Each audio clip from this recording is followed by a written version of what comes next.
Waalaikumsalam Waalaikumsalam warahmatullahi wabarakatuh. wabarakatuh. Alhamdulillahirabbil alamin. Nahmaduhu wa nasta'inuhu wa nastaghfiruhu wa natubu ilaih. Wa na'udzubillahi min syururi anfusina wa min sayyiati a'malina. May yahdihillahu fala mudhillalah wa may yudhlil fala hadiyalah. Asyhadu an la ilaha illallah wahdahu la syarikalah wa asyhadu anna Muhammadan abduhu wa rasuluh. Allahumma salli ala Muhammadin wa ala ali Muhammad amma ba'd. Bapak Ibu yang sama dimuliakan Allah SWT, kita bersyukur pada pagi hari ini, pagi yang ke-24 bagi yang puasa hari Rabu dan ke-25 bagi yang berpuasa hari Selasa.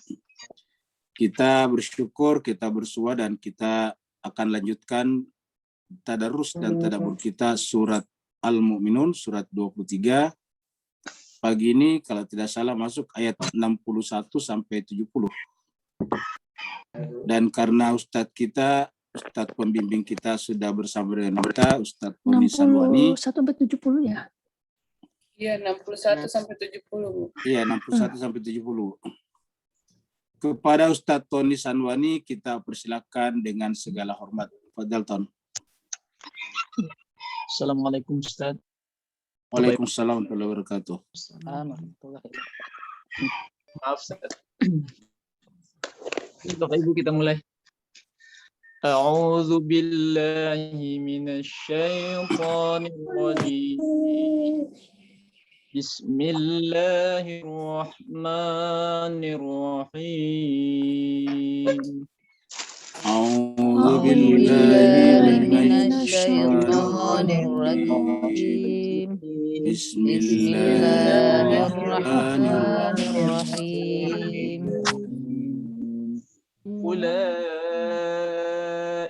yusari'una fil khairati wa hum laha sabiqun. Ulaika yusari'una fil khairati wa hum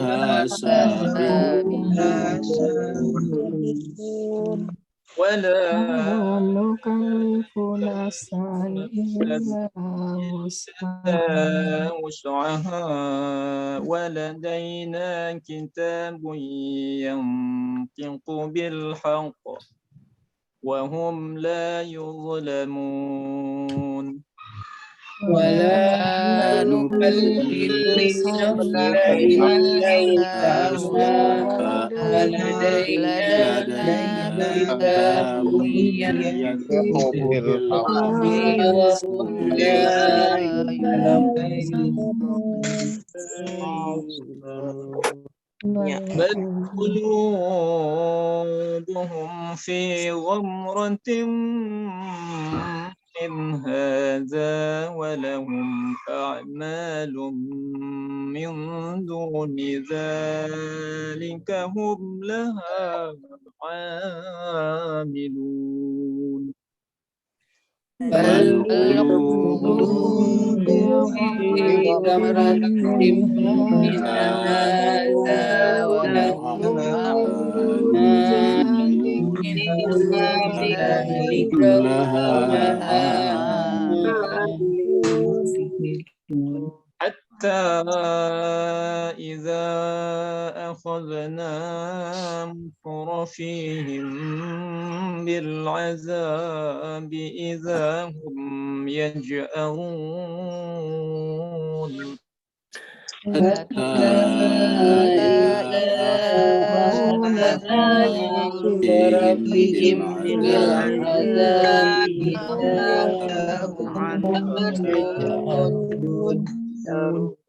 لا تجأروا اليوم إنكم منا لا تنصرون لا تجعلوا يوم إنا لا تنصرون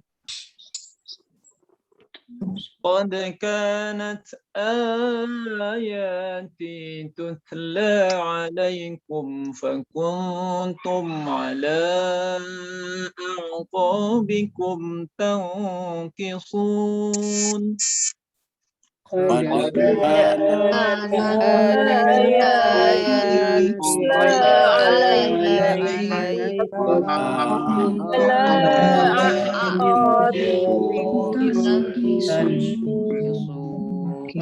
مستكبرين به سامرة تهجرون مستكبرين به سامرا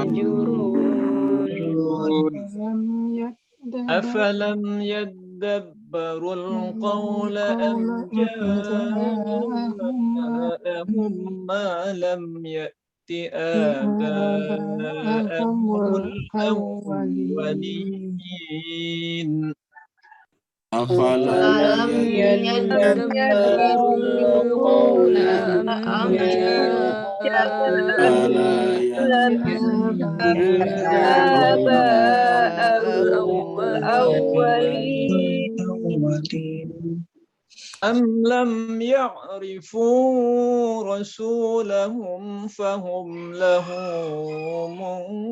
منكرون أم لم يعرفوا رسولهم فهم له منكرون أم يقولون به جنة بل جاءهم بالحق وأكثرهم للحق كارهون أم يقولون به جنة بل جاءهم بالحق وأكثرهم للحق كارهون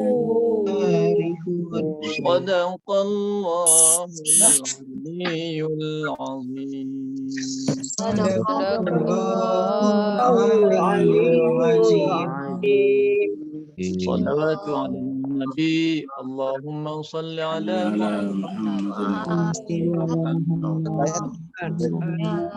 صل على محمد اللهم صل على محمد وآل محمد وعجل فرجهم في الدنيا زيارتهم وفي الآخرة شفاعتهم. Bapak sekalian, kita aturkan terima kasih yang sebesar-besarnya kepada Ustadz Tony Sanwani. Semoga Allah SWT juga memberikan balasan yang sebaik-baiknya balasan. Juga kepada Bapak Ibu sekalian, semoga Allah SWT senantiasa memberikan kesehatan kepada Bapak Ibu sekalian. Senantiasa juga memberikan kemurahan dalam rezeki, kelapangan dalam kehidupan, diangkat derajatnya di dunia dan di akhirat. Jemaah sekalian, kita teruskan surat Al-Mu'minun kita, surat yang ke-23. Artinya orang-orang beriman, turun di Mekah, Makkiyah, dan jumlahnya 118 ayat. Berarti sekarang kita sudah melewati pertengahan ayat, karena kita sudah membaca ayat 61 sampai 70. Terakhir kemarin kita sampai di ayat 60. Ciri-ciri orang yang baik, orang yang beriman dan beramal soleh adalah walladzina utu, walladzina yu'tuna, yaitu orang-orang yang yu'tuna memberikan atau apa yang juga diberikan kepadanya. Jadi kenapa mereka rajin berbagi kepada yang lain? Karena dia menyadari bahwa juga ada zat di belakang semuanya ini yang berbagi kepadanya. Kalau kita senang mendapatkan bagian, berarti orang lain juga suka mendapatkan bagian. Nah, jemaah sekalian berbahagia, siapa yang berbagi kepada yang lain, maka si pembagi, yaitu Allah SWT, akan memberikan bagian lebih banyak lagi kepadanya. Karena dianggap pantas untuk diberikan amanah sebagai pembagi kepada sesama. Hal yang sama terjadi pada Nabi dan Rasul, karena Rasul itu dianggap tanpa pamrih di dalam menjalankan tugas-tugas kemanusiaannya, maka kemudian Allah mengangkat dan melantiknya sebagai nabi dan rasul. Walladzina yu'tuna ma atau wa qulubuhum wajillah, dan hati mereka wajillah. Wajillah itu takut dalam pengertian apa? Bergetar kalau mengingat nama Allah. Ingat wajilat qulubuhum, ada kata-kata wajilat qulubuhum. Jadi hati mereka itu takut, bergetar apabila mendengarkan Allah. Kenapa? Karena hatinya itu selalu merindu. Ketika yang dirindukan itu disebut, maka kemudian bergetarlah hatinya. Annahum ila rabbihim rajiun, dan bahwa yang mereka rindukan adalah kembali kepada Tuhannya. Itulah sebabnya begitu disebut nama Tuhannya, dia wajilat. Wajilatun itu adalah takut. Jadi wajilatun. Kemudian sekarang ayat baru, ayat 61, ini kita lihat ada orang lomba lari. Ya, lomba lari. Lomba lari artinya apa? Berlomba untuk menjadi yang tercepat. Berlomba untuk menjadi yang terbaik. Ya. Di dalam kehidupan kita ini jarang ada lomba diam. Yang ada lomba lari, lomba jalan cepat, lomba lari cepat. Sepak bola juga, lomba lari juga di dalamnya. Nah, jemaah sekalian, jadi pada dasarnya manusia itu diberikan keinginan untuk menjadi yang tercepat. Sekolah juga rata-rata sedang kalau menjadi tercepat lulusnya atau selesainya. Begitu ya kalau misalnya cari pekerjaan, paling senang kalau tercepat dapat pekerjaan. Dan seterusnya manusia di dalam dirinya ada keinginan untuk selalu menjadi yang tercepat. Sayang seribu sayang, ketika berhadapan dengan tugas-tugas ketuhanannya yang bersifat wajib, terkadang manusia tidak menggunakan naluri keinginannya untuk yang tercepat.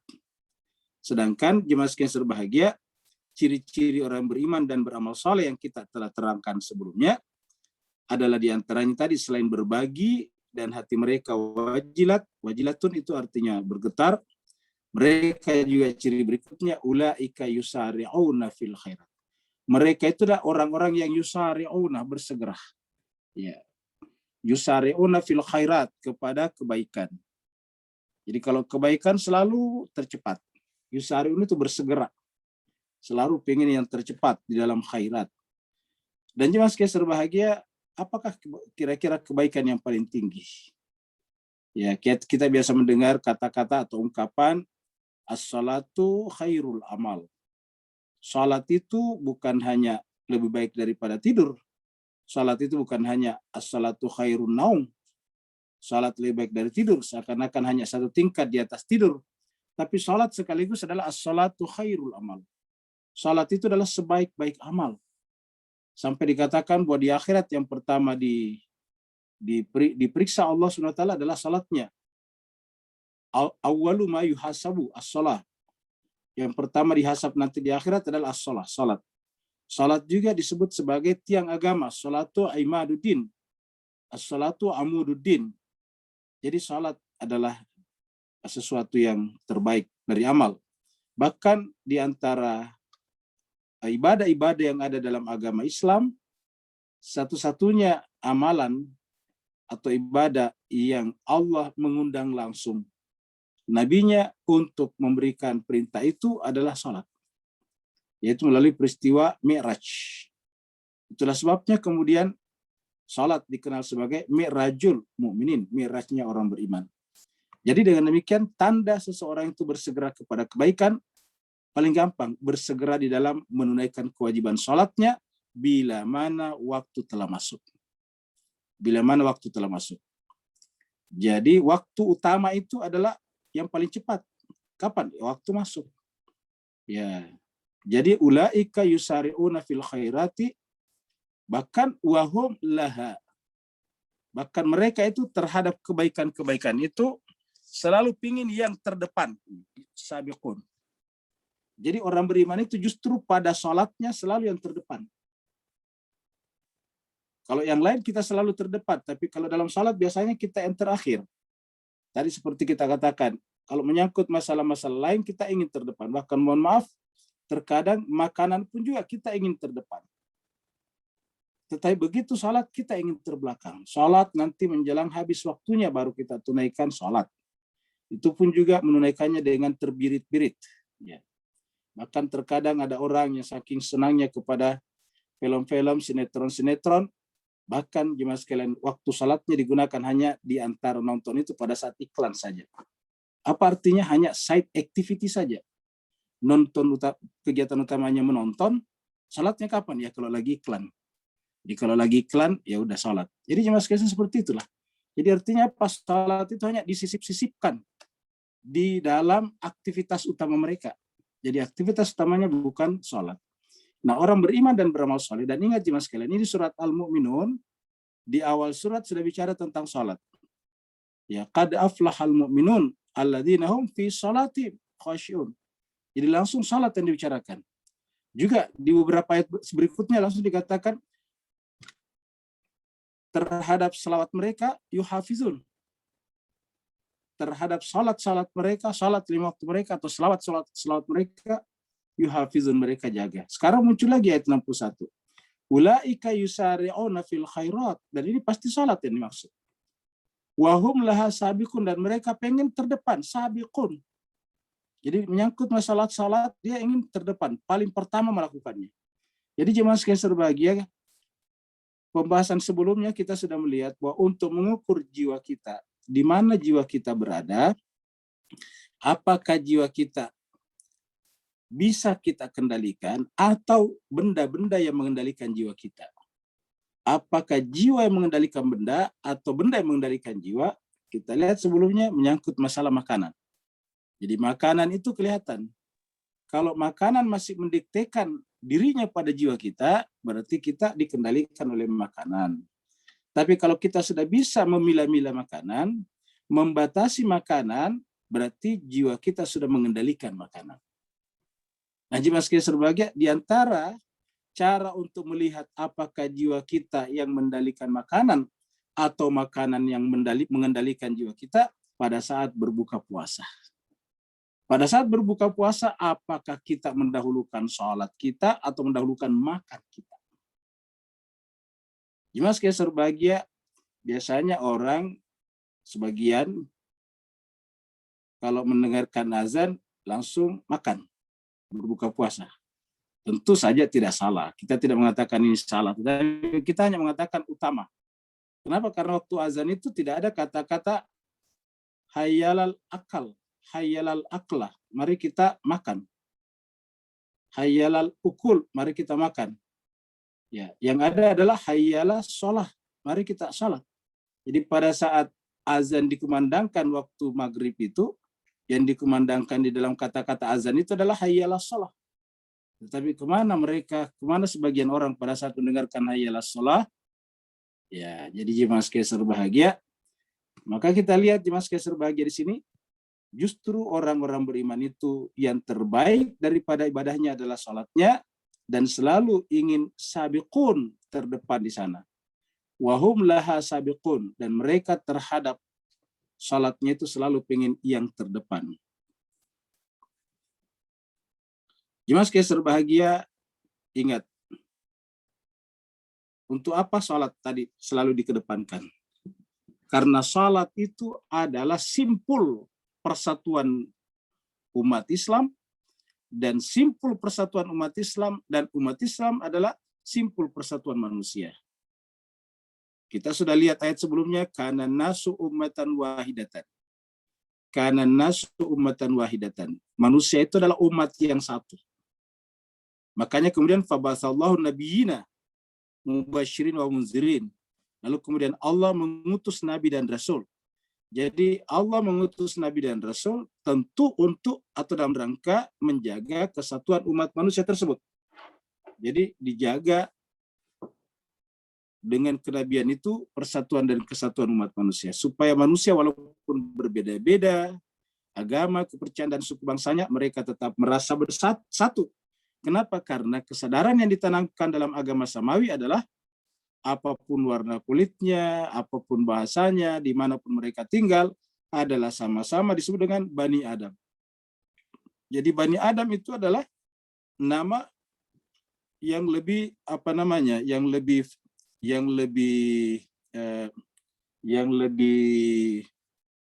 menyatukan. Kalau misalnya kita mengatakan manusia, itu kan cuma bentuk universal, manusia.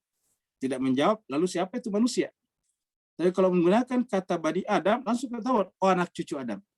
Jadi kalau semua manusia dianggap sebagai anak cucu Adam, berarti Fir'aun pun anak cucu Adam. Namrud pun anak cucu Adam. Karena anak cucu Adam, dan Allah lah yang menciptakan Adam, Allah juga mencintai Adam dan anak cucunya, maka demi cintanya Allah kepada Fir'aun, mengutus kepadanya dua manusia terbaiknya, manusia sucinya, yaitu Musa dan Harun. Karena cintanya Allah kepada Namrud itulah, lalu kemudian Allah mengutus kepadanya Nabi Ibrahim. Kalau kemudian mereka menentang dan menolak utusan Tuhan itu adalah urusan pribadi-pribadi mereka, tetapi pengutusan Nabi dan Rasul kepada mereka telah menunjukkan betapa tingginya cinta dan kasih sayang Allah kepada mereka, kepada manusia. Jemaah sekalian berbahagia, di dalam Islam kita pernah terjadi perang saudara. Baru beberapa saat Nabi wafat, itu terjadi perang saudara. Namanya Perang Jamal. Perang Jamal itu Jamal itu onta.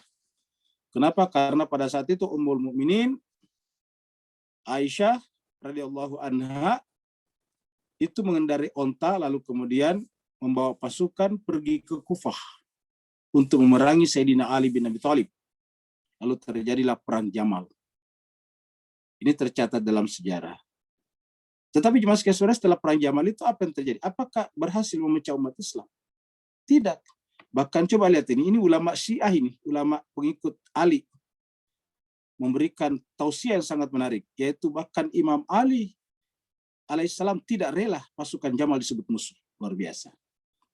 Jadi jemaah sekalian serbaik, kalau Ali saja, Sayyidina Ali saja tidak rela menyebut Aisyah sebagai musuh, lalu betapa kita tiba-tiba mengkotak-kotakkan ini agama, Bapak Ibu sekalian. Seakan-akan Sunni di sana, Syiah di sini, Syiah di sana, Sunni di sini. Ini Ali sendiri, ya, yang merupakan korban daripada perang itu, ini dijelaskan oleh ulamanya, ini tidak rela pasukan Jamal disebut musuh. Ya. Ini kata seorang ulamanya, Allamah Said Ali At-Talqani. Dan ini saya kira tercatat dalam sejarah bahwa kemudian nanti Sayyidina Ali bin Abi Thalib itu mengembalikan baik-baik Aisyah radhiyallahu anha ke Madinah. Jadi artinya apa jemaah sekalian? Kalau para orang-orang besar, orang suci seperti itu bersikap seperti itu, maka harusnya juga yang lain. Apa sebabnya? Karena mereka lah yang merupakan ajaran agama yang hidup. Jadi kalau kita ingin bagaimana sih Islam yang sungguhnya? Ya seperti yang mereka praktekkan. Karena mereka adalah representasi daripada agama, dan agama Islam adalah representasi daripada ajaran Tuhan. Dan dengan demikian berarti walaupun kelihatannya terjadi permusuhan, tetapi kita tidak boleh menganggap itu sebagai permusuhan, itulah ajaran Tuhan. Makanya berkali-kali kita katakan di sini, jemaah sekalian, dalam Al-Quran dikatakan bahwa tujuan kita hanya menghentikan kejahatan. Kejahatan harus dihentikan. Caranya bagaimana? Pelaku kejahatan harus mengembalikan hak-hak orang yang dijahati. Setelah mereka mengembalikan hak-hak orang yang dijahati dan berhenti melakukan kejahatannya, maka fala udwana, tidak boleh lagi ada permusuhan. Nah, begitulah juga dengan yang disampaikan, diajarkan oleh para nabi dan rasul-rasul sebelumnya. Wala nukallifu nafsan illa wus'aha. Kami tidak membebani manusia, seseorang. Jadi nafsan. Kami tidak membebani manusia illa kecuali wus'aha, sesuai dengan kemampuan dan kesanggupannya. Artinya apa Bapak Ibu jemaah sekalian? Bahwa semua yang ada di dalam ajaran Islam, terutama Al-Quran, itu pasti mampu ditanggung, dipikul oleh manusia. Artinya tidak ada satupun ajaran agama kita yang tidak sanggup dipikul oleh manusia. Kata-kata la nukallifu nafsan illa wus'aha berarti bahwa kandungan Al-Quran adalah sejalan dengan kemampuan manusia. Sesuatu yang sejalan dengan kemampuan manusia disebut dengan manusiawi. Jadi segala sesuatu yang sejalan dengan kemampuan manusia namanya manusiawi. Segala sesuatu yang tidak sejalan dengan kemampuan manusia namanya tidak manusiawi. Allah ini berkali-kali kata ini muncul. Kita ketemu pertama kali ayat ini di surat Al-Baqarah. Di ayat terakhir. Ketika Allah berfirman, la nukallifullahu nafsan illa wus'aha, laha ma kasabat wa 'alaiha maktasabat. Baru ditutup dengan doa Rabbana la tu'akhidna in nasina dan seterusnya. Nah, ini kita lihat terulang beberapa kali. Di ayat ini juga la nukallifu nafsan. Kami tidak akan membebani, kami tidak akan berikan beban nafsan kepada seseorang illa kecuali wus'aha, kecuali sesuai dengan keluasan jiwanya. Wus'aha ini kesanggupannya sebetulnya dari kata wus'a, dari kata wasi'. Wasi' itu luas. Jadi artinya bahwa agama ini seluas jiwa manusia. Jadi kalau agama ini memenuhi seluruh jiwa manusia, maka lingkarannya persis sama. Masih ingat ilustrasi kita sebelumnya tentang dua lingkaran yang menyatu jadi satu. Jadi apabila lingkaran agama ini didorong masuk ke dalam lingkaran jiwa manusia, maka persis sama. Lingkaran A sama dengan lingkaran B. Lingkaran A yang datang dari Allah yaitu agama, lingkaran B adalah jiwa manusia, itu sama. La nukallifu nafsan illa wus'aha. Waladaina kitabun yantiqu bil haqqi. Dan karena agama sejalan dengan kemampuan manusia, maka setiap ajaran, setiap item ajaran harusnya bisa dilaksanakan oleh manusia. Maka kemudian atas dasar teks-teks nas-nas agama itulah perbuatan manusia ditimbang nanti di akhirat. Jadi teks-teks agama, nas-nas keagamaan yang ada dalam Al-Quran adalah merupakan barometer, timbangan apakah amal-amal perbuatan manusia itu benar atau tidak. Kesesuaian antara agama dan jiwa manusia itulah nanti yang disebut dengan al-haq. Muncul di sini al-haq. Waladaina, dan di sisi kami ada kitabun, ada catatan. Catatan itulah tentang amal-amal perbuatan manusia. Catatan itu juga ada tentang Al-Quran. Jadi Al-Quran berbicara tentang amal manusia. Dan amal manusia juga berbicara di depan Al-Quran. Kalau amal itu tidak sejalan dengan Al-Quran, otomatis berbicara dengan sendirinya. Karena segala sesuatu yang tidak cocok akan mengatakan saya tidak cocok. Misalnya ibu-ibu beli sepatu. Yes. Sepatu. Misalnya ibu beli sepatunya kekecilan. Misalnya kakinya 39. Beli sepatunya 37. Ketika tidak masuk, nah itu artinya bahwa sepatu berbicara. Sepatunya berbicara, Bu, ini tidak cocok dengan saya. Itu kan sebetulnya berbicara. Ya, begitu juga kakinya juga berbicara. Bu, saya tidak cocok dengan sepatu ini. Jadi sama-sama. Jadi kaki berbicara kepada kita, saya tidak cocok dengan sepatu ini. Sepatu juga berbicara, saya tidak cocok dengan kaki ini. Nah, begitulah. Antara kitab suci Al-Quran dengan kitab amal manusia itu adalah berbicara. Kitab Al-Quran berbicara, namanya disebut dengan Al-Quran itu disebut dengan kitab Al-Quran An-Natiq, dari kata yantiqu natik. Berbicara. Jadi kitab yang ada di sisi kami itu bisa Al-Quran yang berbicara dengan kebenaran, tapi bisa juga bahwa di sisi kami ada buku yang mencatat seluruh amal perbuatan manusia yang berbicara bahwa perbuatan mereka itu tidak sejalan dengan Al-Quran. Nah, pada saat itu tidak ada kezaliman. Kenapa? Yang berbicara adalah perbuatan itu sendiri. Wahum la yuzlamun.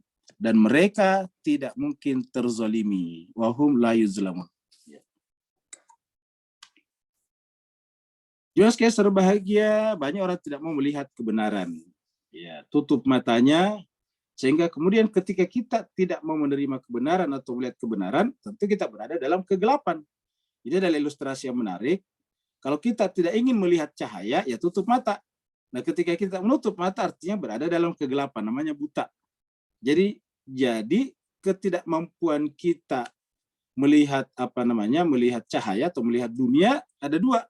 Karena mata kita memang buta, atau kita telah memberikan tutup atas mata kita. Tetapi jemaah sekalian, tidak ada manusia yang dilahirkan dalam keadaan buta hatinya. Kalau buta mata, iya ada. Tapi kalau buta hati, tidak. Maka oleh sebab itu, kalau ada orang yang tertutup hatinya, adalah karena yang bersangkutan sendiri telah membuat atau memasang tutup di matanya. Seperti yang kita lihat dalam gambar ini. Bal qulubuhum fi gamratin. Bahkan hati mereka, qulubuhum fi gamratin. Ini kemarin kita sudah lihat selalu diterjemahkan dengan kesesatan, kesesatan. Bal qulubum fi ghamratin. Padahal kata kesesatan paling sering disebut dalam Al-Qur'an adalah dolalatin. Tidak dikatakan bal qulubum fi dolalatin. Lalu apa itu gamrah sebetulnya? Coba kita lihat kamus, ya, kamus bahasa Arab pada di sini saya bukakan tadi. Ya. Ini dia. Nah, cuma sekali serbagia di sini kita lihat kata gamrah, ya, gamrah.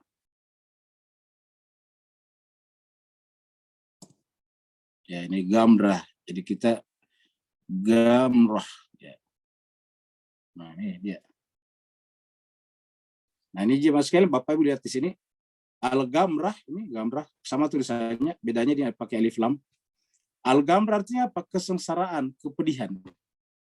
Jadi al-gamrah itu artinya kesengsaraan atau kepedihan. Nah, berarti kita lebih baik menggunakan bentuk kamus itu. Jadi orang-orang yang menutup hatinya, orang-orang yang tidak mendahulukan tadi kebaikan, tidak sabiqun di dalam al-khairat, harusnya kan sari'u fil khairat.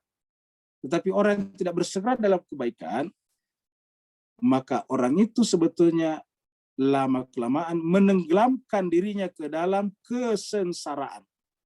Ini maka dikatakan bal qulubuhum. Bal qulub, bahkan yang terjadi adalah kalbu mereka, hati-hati mereka fi gamratin, berada dalam kesengsaraan, berada dalam kepedihan yang dalam. Jadi orang yang menutup hatinya sama tadi dengan orang menutup matanya, pasti berada dalam penderitaan. Dia kesesatan itu adalah apa? Kegelapan itu adalah penderitaan. Kita tidak bisa berjalan kemana-mana. Fi ghamratin, berada dalam kesesatan yang sangat. Min hadza, daripada Al-Quran ini. Jadi artinya apa jemaah sekalian? Penyebab manusia itu mengalami kesedihan, kesengsaraan adalah karena terjauh daripada Al-Quran.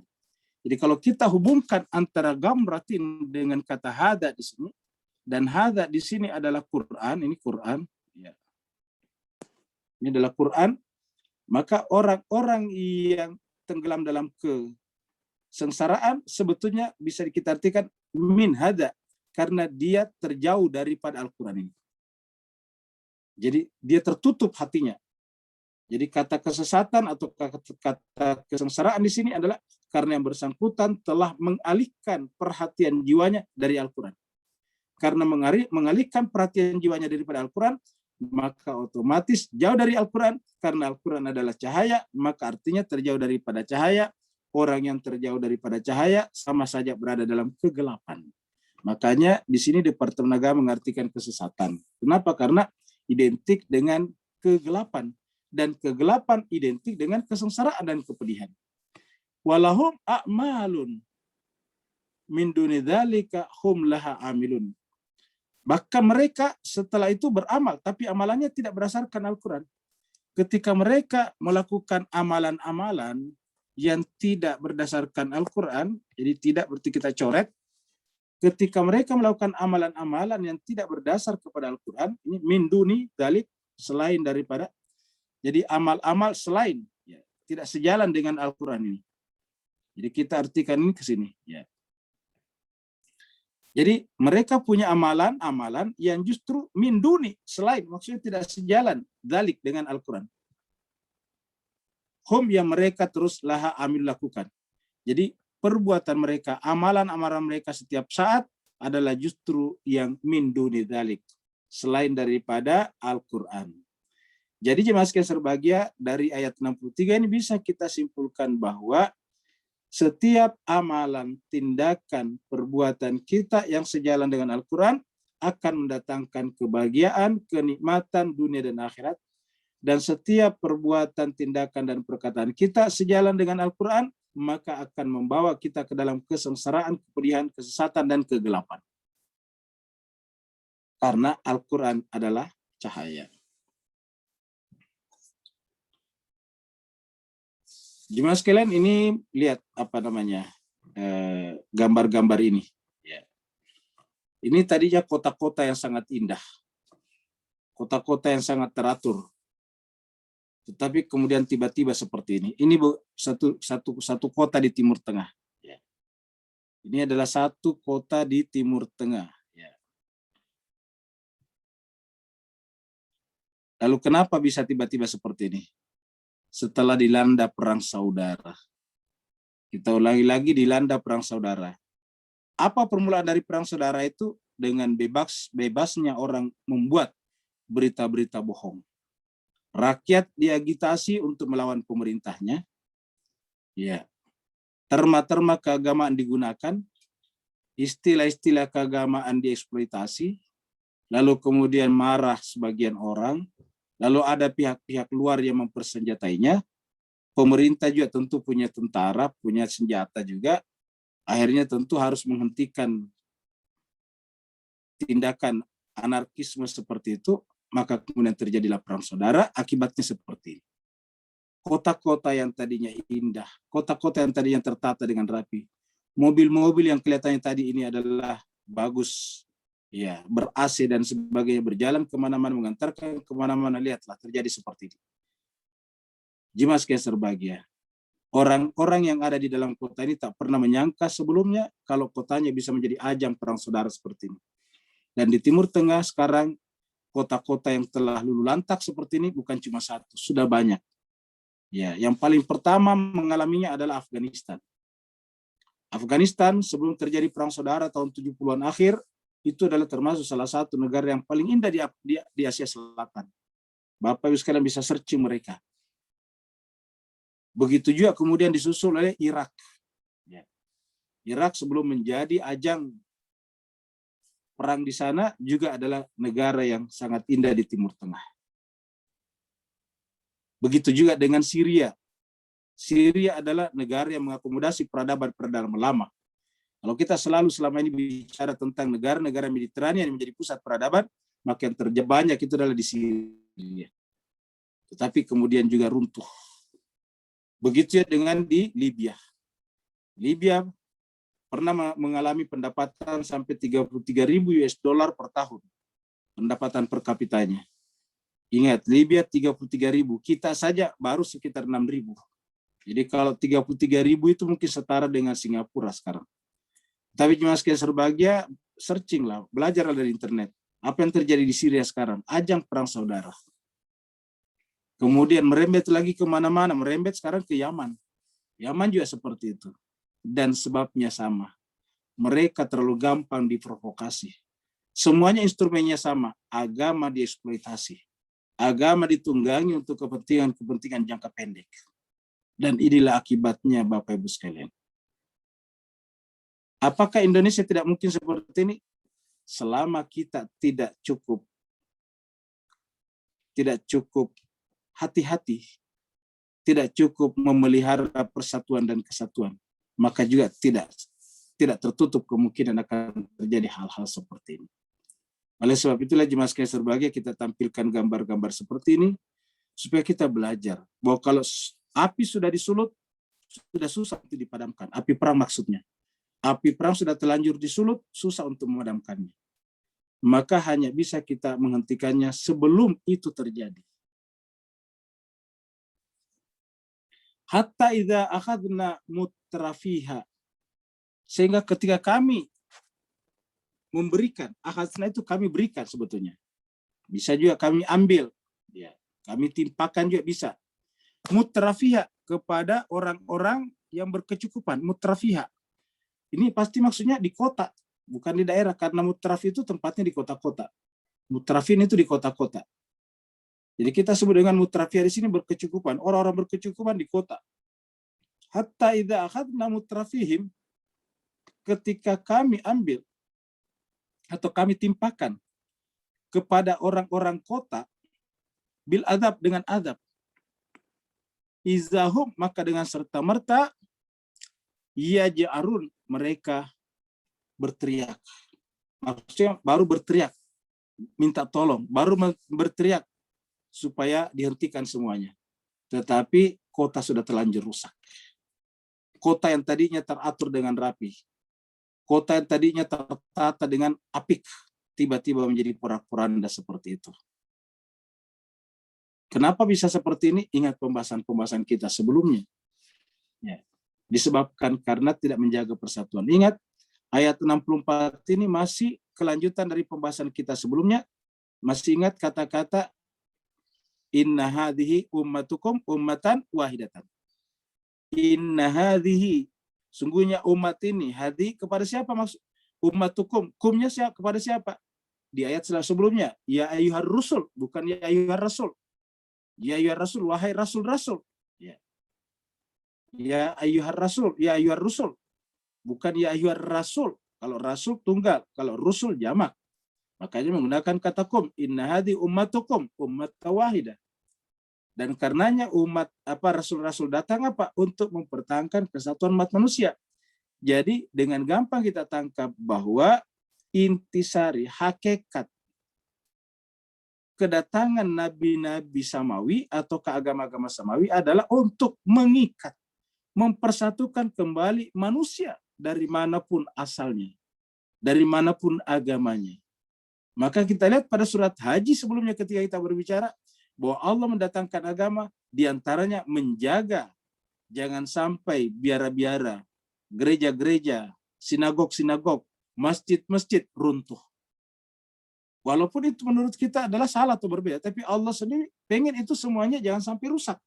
Artinya apa? Allah ingin menjelaskan bahwa untuk menjaga kesatuan umat manusia dengan menghormati perbedaan, menghormati pluralitas, menghormati agama orang lain, menghormati pihak lain apapun agama dan kepercayaannya. Kalau itu tidak dilakukan, lalu kemudian diagitasi, diprovokasi, lalu kemudian bisa meletup menjadi akhadna mutrafihim bil adab, berubah tiba-tiba menjadi kesengsaraan. Pada saat sudah terjadi kesengsaraan, baru mereka minta kemana-mana pertolongan. Sudah terlambat. Ini dia kita berikan ilustrasi, baru kemudian orang minta tolong. Setelah kemudian terperangkap di dalam kegelapan sosial, kegelapan masalah, terperangkap di dalam perang saudara, baru kemudian semua berteriak, pengen mengungsi kemana-mana. Jadi jutaan orang mengungsi karena perang saudara seperti itu. La taj'arul yaum, Allah mengatakan, janganlah engkau berteriak hari ini. La taj'aru al yauma, hari ini kamu jangan berteriak. Apa sebabnya? Karena kalau sudah terjadi seperti itu, inna dari kami la tunsarun, tidak ada pertolongan. Innakum minna la tunsarun, tidak ada pertolongan. Jemaah sekalian berbahagia, sampai sekarang kita lihat persoalan di Afghanistan tidak selesai. Kalau Bapak Ibu sekalian mempelajari itu, kerusuhan di Afghanistan terjadi sekitar tahun 78. Ketika kemudian Uni Soviet masuk di sana, lalu kemudian ada pihak yang memanggil semua orang Islam datang melawan Uni Soviet, terjadilah perang saudara, karena pendukung Uni Soviet juga ada, lalu kemudian sampai sekarang tidak berhenti api itu. Sampai sekarang tidak selesai-selesai. Setiap saat terjadi ledakan, korbannya puluhan, 20, bahkan ratusan. Ya. Bapak Ibu hitung aja dari 78 sampai sekarang. Sudah berapa puluh tahun itu. Perang, kesengsaraan tidak berhenti. Kita lihat orang-orang yang datang ke negara kita minta perlindungan, minta difasilitasi untuk datang ke ketiga, seperti Australia dan sebagainya. Itu kebanyakan dari Asia Selatan, dari Afghanistan. Padahal mereka tadinya adalah orang-orang yang hidup dalam negara yang sangat makmur. Jadi kita tidak mungkin dapat pertolongan kalau kita tidak sendiri menolong diri kita. Allah tidak mungkin menolong kita kalau kita tidak mulai menolong diri kita. Allah mengatakan, kalau saya ingin ijabah doamu, maka penuhi permintaan saya. Allah mengatakan dalam surat Al-Baqarah yang kita sudah buka, wa idza sa'alaka ibadi anni fa inni qarib ujibu da'watad da'i idza da'an. Saya akan mengijabah doanya apabila berdoa. Tetapi falyastajibuli, dia harus mengijabah juga keinginan saya. Apa itu? Kana nasu ummatan wahidatan. Inna hadhi ummatukum ummatan wahidah. Harus mempertahankan kesatuan itu. Apapun kerasnya perbedaan harus bisa dimusyawarahkan. Islam itu jemaah sekalian, Al-Quran kita luar biasa. Dari 114 surat, ada salah satu surat diantaranya namanya musyawarah. Coba, kitab suci mana seperti ini? Di antara 114 surat, ada salah satu diantaranya surat musyawarah. Surat Asy-Syura, surat 42. Ya. Jadi sebelum itu terjadi, marilah kita membiasakan musyawarah. Jangan kita sedikit-sedikit saling menyerang satu sama lain dengan opini-opini yang dibuat-buat. Jemaah sekalian berbahagia, ini adalah ilustrasi yang kita buat.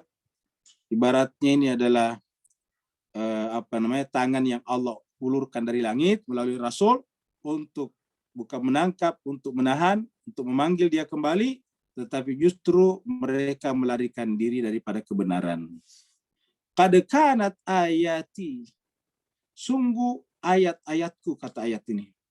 Tutla alaikum, dibacakan kepada kalian. Ya. Dibacakan kepada kalian ayat-ayatku, ayat-ayat Al-Quran. Fakuntum ala aqabikum tamkisun, tetapi kalian terhadap ayat-ayat itu ala aqabikum, kalian berbalik. Aqab itu kalian berbalik, tamkisun berpaling ke belakang. Secara harafiah aqab itu adalah tumit. Kalau orang berjalan itu kan bertumpu dengan kakinya. Jadi al aqabikum tamkisun, tiba-tiba kalian berbalik ke belakang, kakinya berbalik ke belakang. Ketika dibacakan ayat-ayat, padahal ayat-ayat itu untuk kebahagiaan dan kesejahteraan kalian semuanya, justru kalian berbalik ke belakang. Sehingga apa yang terjadi? Perang demi perang terjadi. Kita mungkin berkata karena ini terjadi di negara ketiga. Tidak. Perang dunia pertama dan kedua dan perang-perang Eropa sebelumnya terjadi di negara-negara Eropa. Nanti setelah perang dunia kedua, baru perang itu dipindahkan keluar ke wilayah-wilayah pinggiran. Tetapi sebelum itu perang dunia pertama, perang dunia kedua itu adalah melibatkan mayoritasnya orang-orang negara-negara besar. Ya. Setelah mereka berlomba dalam teknologi persenjataan, mereka kemudian saling membunuh satu sama lain dengan hasil teknologi yang sebelumnya mereka banggakan. Makanya disebutkan kenapa seperti ini, mustakbiri nabihi, karena mereka menyombongkan diri daripada Al-Quran. Ingat, Al-Quran tadi adalah al-haq, kebenaran. Berarti menyombongkan diri terhadap kebenaran, berarti membanggakan kebatilan. Kebatilan melawan kebenaran. Samiran tahjurun. Bahkan ketika mereka bercakap-cakap secara sembunyi-sembunyi di malam hari, mereka mengeluarkan kata-kata yang tidak pantas dalam Al-Quran. Ya, kalau mereka berkumpul di antara mereka secara sembunyi-sembunyi, mereka mengatakan bahwa Al-Quran itu sebetulnya buatan Muhammad. Al-Quran itu adalah hasil bisikan dari jin. Jadi selalu jin yang dijadikan sebagai korban sampai sekarang juga. Jadi manusia itu paling gampang mengkambing hitamkan jin. Kenapa? Karena susah untuk diverifikasi. Jin tidak bisa ditangkap oleh polisi untuk dijadikan sebagai saksi. Ya. Cuma kayak sebagian nilai Al-Quran. Jadi Al-Quran datang ini sebetulnya kelihatannya buku biasa saja. Tapi makna-makna yang terkandung di dalam kalimat-kalimatnya, kata-katanya, ayat-ayatnya, itu adalah sebetulnya berbicara tentang jiwa-jiwa manusia. Tentang diri-diri manusia. Jadi kalau Bapak Ibu sekalian ingin melihat jiwanya di luar, inilah dia. Jadi jiwa kita ketika dikeluarkan, maka inilah jiwa kita di luar. Kalau ingin lihat apa bisikan-bisikan hati kita, inilah dia. Baca Al-Quran berarti membaca dirinya sendiri. Makanya Al-Quran dari Allah, mengenal diri sendiri. Man arafa nafsah, faqad arafa rabbah, kata sebagian orang. Siapa yang mengenal nafsnya, dia akan mengenal Tuhannya. Ada juga kata-kata awal daripada agama adalah mengenal Allah. Dan tidak bisa kita mengenal Allah kalau tidak dengan cara Allah memperkenalkan dirinya sendiri. Allah memperkenalkan dirinya sendiri melalui kitab suci Al-Quran. Afalam yadabbarul Quran. Afalam yadabbarul qaul. Al-qaul yang dimaksud sini Al-Quran lagi. Qaul itu perkataan. Jadi jemaah sekalian, perkataan yang dimaksud dalam Al-Quran adalah Al-Quran. Bukan yang di luar Al-Quran. Qaul. Di masyarakat kita atau di dalam dunia keagamaan kita, terkadang Al-Qaul itu diidentikan dengan hadis-hadis. Kalau Bapak Ibu sekalian cermati ayat ini, kata Al-Qaul di sini adalah Al-Quran. Ya. Firman Allah. Ini Departemen Agama juga menyebutnya firman Allah. Al-Qaul itu firman. Ya. Kalau firman berarti adalah Alkitab, Al-Quran. Jadi Allah bertanya, afalam yadabbaru, kenapa mereka tidak tadabburi? Yadabbaru, di tempat lain dikatakan yatadabbaru. Jadi di surat An-Nisa dikatakan afalam yatadabbarul Quran. Ya, afala yatadabbarul Quran. Jadi di surat An-Nisa, afala yatadabbaruna al-Qur'an walau kana min indi ghairillah lawajadu fi ikhtilafan katsira. Kenapa mereka tidak mentadaburi Al-Qur'an? Ya, mentadaburi itu adalah aktivitas yang berketerusan. Kalau yadabbaru mentadaburi sekarang. Ya, kenapa tidak mentadaburi? Kenapa tidak menghayati? Kenapa tidak mencoba memahami kata demi kata, hubungan kata dengan kata, hubungan kalimat dengan kalimat, hubungan ayat dengan ayat, hubungan surat dengan surat dalam Al-Quran. Afalam yadabbarul qaul am ja'ahum ma lam ya'ti abahumul awalin. Atau apakah datang kepada mereka selain daripada Al-Quran malam ya'ti, sesuatu yang tidak pernah datang kepada orang-orang tua mereka yang terdahulu. Ya. Artinya, bisakah mereka menemukan pengetahuan seperti yang ada dalam Al-Quran yang datang kepada orang-orang tua mereka, terutama kepada orang tua aba'ahu, selain daripada Al-Quran? Jawabannya tidak, karena setiap yang datang dari orang tua kita hanya akan meneruskan dari yang sebelumnya, turun-temurun. Orang tua kita menerima dari orang tuanya orang tua kita menerima dari orang tuanya juga orang tuanya orang tua kita. Begitu nanti kita yang kita terima dari orang tua kita akan delegasikan kepada anak keturunan kita mendelegasikan kepada berikutnya lagi. Begitu, maka tidak pernah ada yang baru di dalam keberagamaan atau di dalam kebudayaan. Sementara manusia diciptakan sebagai makhluk yang bersifat progresif. Manusia diciptakan sebagai makhluk yang berkembang. Manusia diciptakan sebagai makhluk yang senantiasa pengen menambah pengetahuannya, selalu ingin mengetahui. Makanya kemudian Allah memasok keingintahuan manusia itu dengan hakikat kebenaran yang disebut dengan di sini al-qaul.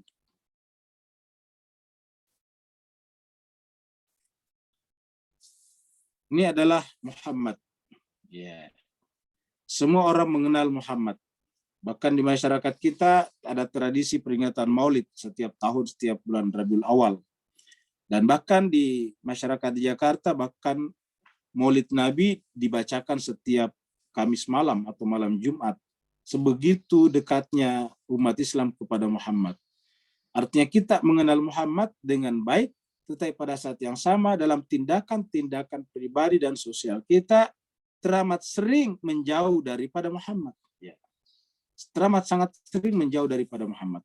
Melakukan pemaksaan-pemaksaan di masjid misalnya itu jelas tidak sejalan dengan akhlak Muhammad bin Abdullah sallallahu alaihi wasallam.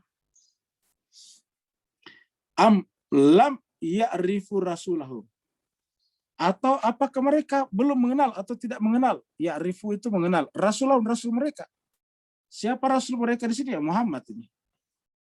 Am lam ya'rifu rasulahu fahum lahu munkirun. Sementara mereka fahum lahu terhadap Muhammad itu mereka mengingkarinya.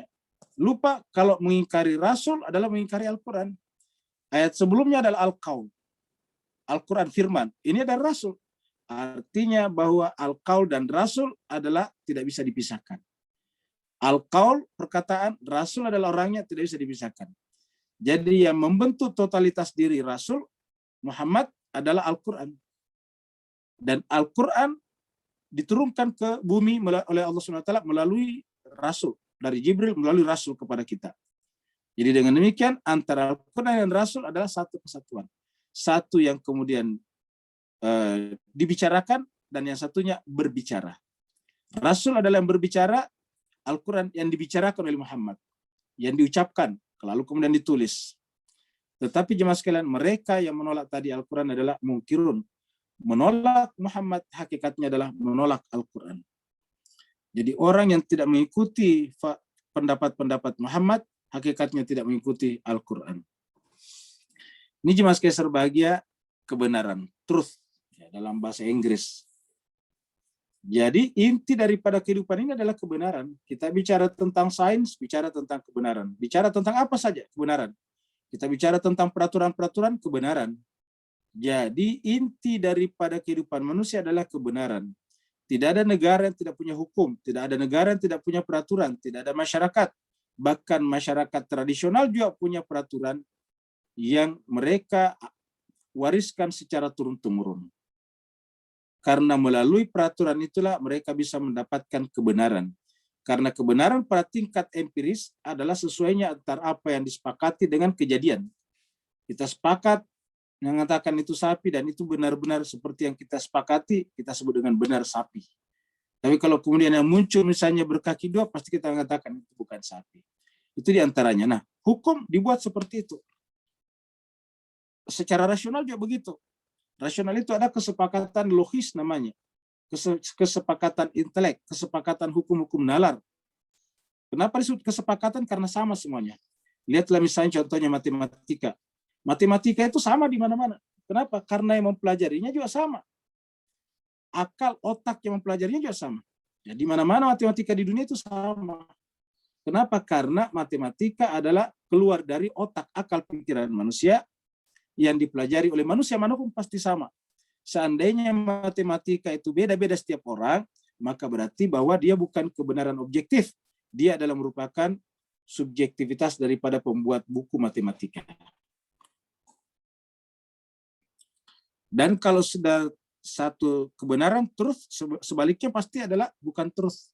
Dalam bahasa Inggris biasanya sudah dengan lies. Kalau dia bukan truth, ya lies. Kalau bukan kebenaran, ya kedustaan. Yang namanya kedustaan itu tidak sesuai dengan fakta. Jadi yang disebut dusta itu artinya apa? Sederhana, tidak sesuai dengan fakta. Ya. Fakta itu adalah apa yang kita pikirkan dengan yang kita tunjuk di luar. Ya, kalau bahasa bahasa sedikit lebih akademisnya, sesuainya antara apa yang terkonsepsi dalam pikiran kita dengan partikularitas yang kita tunjuk di luar. Ya, karena begitu nunjuk di luar, itu pasti partikular namanya. Universal tidak bisa terjadi di luar. Universal itu di pikiran. Ya, jadi kalau kita misalnya menggunakan kata ulama, itu universal. Di luar tidak akan pernah ketemu ulama. Bapak Ibu sekalian tidak pernah ketemu ulama di luar. Yang Bapak Ibu ketemukan di luar itu adalah Buya Hamka, Resihab, Gusmus. Itu namanya adalah orang-orang partikular-partikular. Artinya kalau misalnya seorang yang kita sebut dengan ulama itu melakukan kesalahan, yang melakukan kesalahan bukan ulama. Kenapa? Karena ulama itu universal dan hanya ada di pikiran. Yang ada di pikiran, yang universal tidak pernah melakukan kejahatan. Yang melakukan kejahatan itu adalah perbuatan partikular namanya, perbuatan khusus. Ya. Makanya tidak ada misalnya pegawai negeri yang korup. Ya. Yang korup itu si A, si B. Itu partikular. Ya. Jadi tidak ada seperti itu. Jadi setiap yang namanya pelanggaran itu pasti di luaran. Pelanggaran itu adalah bersifat partikular. Ya, dan karenanya dia keluar daripada lingkungan universalnya, keluar daripada konsep universalnya. Karena konsep universal dari manusia itu baik. Maka kalau ada yang bunuh, ya bukan manusia. Siapa yang bunuh? Si A. Maka yang dihukum itu bukan manusia, tapi si A. Jadi jemaah sekalian berbahagia, mengkriminalisasi konsep-konsep universal itu kontradiksi secara terminologi namanya. Itu termasuk kontradiksi terma namanya. Ya, kenapa? Karena yang namanya manusia tidak mungkin jahat. Jadi kalau dikatakan manusia itu jahat, itu kontradiksi antara jahat dan manusia. Lalu buktinya yang membunuh itu bukan manusia, yang membunuh adalah si A. Yang membunuh si B adalah si A. Ya, gitu. Yang mengusir Nabi Ibrahim itu adalah Namrud. Nah, begitu ceritanya, bukan manusia. Ya, yang mengejar Musa bukan manusia, siapa? Fir'aun. Selalu disebut begitu. Kenapa jemaah sekalian? Karena setiap ada konsep universal memiliki makna di dalamnya. Dan makna itu adalah umumnya adalah baik, seperti manusia baik, ulama baik, guru baik, pegawai baik, tentara baik, itu semuanya baik. Maka kalau ada yang melakukannya itu adalah individu. Nah, ini lihat jemaah sekalian. Am yaquluna bihi jinnatun. Nah, sehingga kemudian jemaah sekalian, karena mereka menolak kebenaran yang datang dari Muhammad, menolak kebenaran Al-Quran yang datang daripada Muhammad, mereka mengatakan am yaquluna, mereka mengatakan bihi dengannya jinnatun. Muhammad itu kemasukan jin. Ya.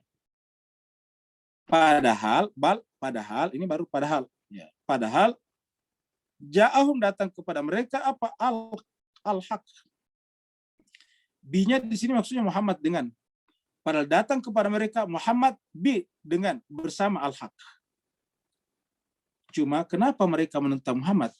Sebetulnya bukan Muhammadnya. Buktinya apa? Ketika Muhammad belum menyampaikan kebenaran, mereka biasa-biasa saja. Hakikatnya aksarum, kebanyakan mereka, lil haqqi, kepada kebenaran itu adalah karihun. Mereka tolak, mereka benci. Nah, ketika kebenaran kita benci, apa tadi itu? Kedustaan, lais tadinya. Jadi apabila kita membenci, menentang kebenaran, maka itu adalah kepalsuan. Itu adalah kesesatan.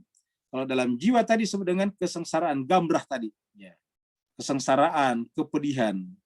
Karena kebahagiaan adalah al-haq, identik dengan kebahagiaan, kesenangan, ketenangan, dan sebagainya. Nah, mudah-mudahan ayat-ayat seperti ini jemaah sekalian bisa mengingatkan kita, bisa paling tidak memperbaiki konstruksi berpikir kita, bahwa Al-Quran itu datang kepada kita untuk mendewasakan kita dalam berpikir, mendewasakan nanti kita pada akhirnya dalam bertindak, karena tindakan manusia sangat ditentukan oleh pikirannya. Kalau pikirannya koslet, pikirannya mengalami distorsi, maka otomatis perbuatannya juga mengalami distorsi. Dan di masyarakat kita sering sekali kita menemukan pernyataan-pernyataan yang distorsif, pernyataan-pernyataan yang kacau, karena bermula dari konstruksi berpikir yang kacau. Terima kasih banyak. Yang mau bertanya dipersilahkan. Ya. Assalamualaikum Assalamualaikum warahmatullahi warahmatullahi wabarakatuh. Oh ya, Bapak Waalaikumsalam warahmatullahi wabarakatuh. Yudin mau tanya, silakan. Iya, tadi Silakan, Ustaz, Pak Yudin. saya bertanya tadi. Silakan. Ya, saya mau bukan bertanya, konfirmasi aja mungkin Ustaz ya namanya. Soal Lailatul Qadar mungkin yang mungkin akhir-akhir ini ya sudah, karena udah menjelang mau berakhir puasa. Itu kita dalam tradisi, mungkin bisa dikatakan tradisi ya, kita lebih fokus mengejar Lailatul Qadarnya. Saya tidak menganggap salah bahwa orang mengejar itu enggak gitu. Sementara kalau kita baca surah Al-Qadar itu ya Ustaz ya, saya juga dengar dari penjelasan Ustaz juga, bahwa sesungguhnya substansi dari surah Al-Qadar itu kan hu-nya di situ. Inna anzalnahu fi lailatul qadar. Al-Qadar itu kan hanya keterangan waktu Ustaz. Nah, mengapa orang sekarang itu seakan-akan lebih mengejar waktu ini gitu loh. Sementara yang substansinya seakan-akan orang jauh dari yang substansi gitu. Betul. Nah, ini yang menurut saya agak sedikit bermasalah menurut saya keadaan kita umat Islam hari ini gitu. Di puasa lah begini kondisinya gitu. Mohon pencerahan Ustaz Tabi. Terima kasih banyak Ustadz Wahyudin. Jadi jemaah sekalian berbahagia, benar yang dikatakan. Jadi inna anzalnahu, sungguhnya kami menurunkannya. Ya. Hu-nya di situ adalah Al-Quran. Walaupun tidak disebutkan di situ, tapi dalam surat Ad-Dukhan disebutkan. Ya. Jadi ini ayat surat Al-Qadr ini mirip bunyinya dengan surat Ad-Dukhan. Ya. Berkenaan dengan Al-Quran yang diturunkan. Kalau di Al-Qadr disebut inna anzalnahu fi lailatul qadri. Kalau di surat Ad-Dukhan inna anzalnahu fi lailatin mubarakatin. Di malam yang penuh diberkahi. Nah, jemaah sekalian berbahagia, jadi dengan demikian intisari ataukah kunci daripada Lailatul Qadar itu Al-Quran sebetulnya. Inna anzalnahu fi lailatul qadr. Nah, sekarang tiba-tiba ada semacam di masyarakat kita pendapat bahwa mereka mencari malam Lailatul Qadar. Bahkan ada yang membuat semacam mitos-mitos ya, bahwa satu, tidak semua orang dapat Lailatul Qadar. Satu. Yang kedua adalah Lailatul Qadar itu tanda-tandanya misalnya angin berhenti berhembus. Oh, hilang ya? Ya. Tiba-tiba air tidak mengalir. Pohon-pohon merunduk, tidak bergerak. Nah, seperti itu. Nah, jadi ini jemaah sekalian berbahagia menjadi semacam mitos-mitos. Karena tidak pernah ada yang menemukan kondisi seperti ini. Ya, Lailatul Qadar itu sebetulnya intisarinya adalah Al-Quran. Jadi diketahui bahwa yang terjadi pada Lailatul Qadar itu sehingga nilainya lebih daripada 1000 bulan adalah karena pada malam itu diturunkan Al-Quran. Jadi Al-Quran lah yang memberikan nilai terhadap Lailatul Qadar, dan Lailatul Qadar ini yang memberikan nilai terhadap Ramadan. Dan kemudian atas dasar Al-Quran turun pada malam Lailatul Qadar terjadi pada bulan Ramadan, lalu kemudian kita diwajibkan berpuasa padanya. Jadi itu rentetannya begitu. Jadi kalau ditarik dari belakang,